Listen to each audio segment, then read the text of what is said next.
Let's bring in the New South Wales Labor leader, Chris Minns.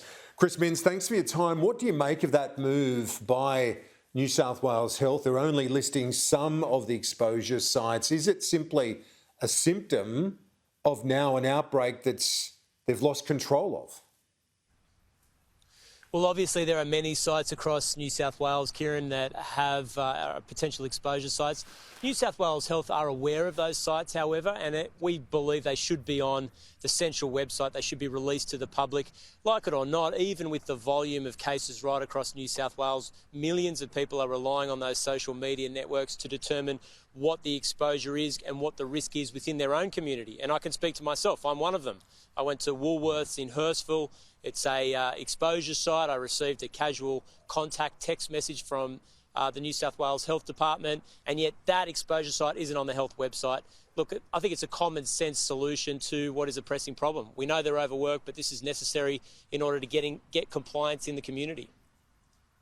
Well, Victoria, we've had confirmation today, even at the height of their second wave last year, they never gave up in terms of listing the exposure sites they were aware of. They might not have been across everyone, but everything they knew, they published.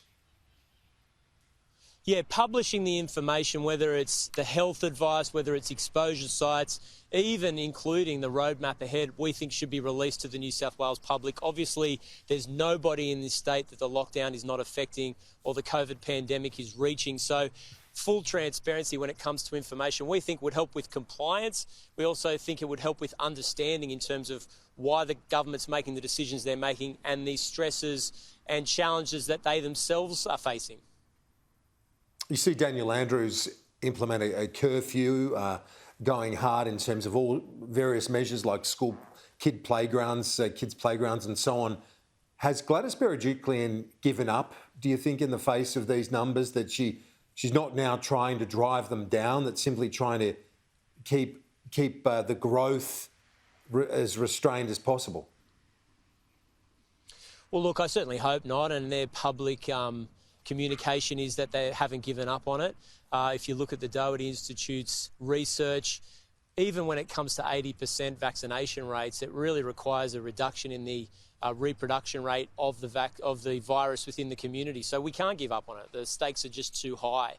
Now, we would support further measures that the New South Wales government could choose to take if they believe that the current settings are not in place. We've already had over 30 changes already to the health advice. The only thing that matters at the moment is getting control of the virus, getting control of the reproduction rate in the community. That's the best way of returning to some kind of normality in New South Wales.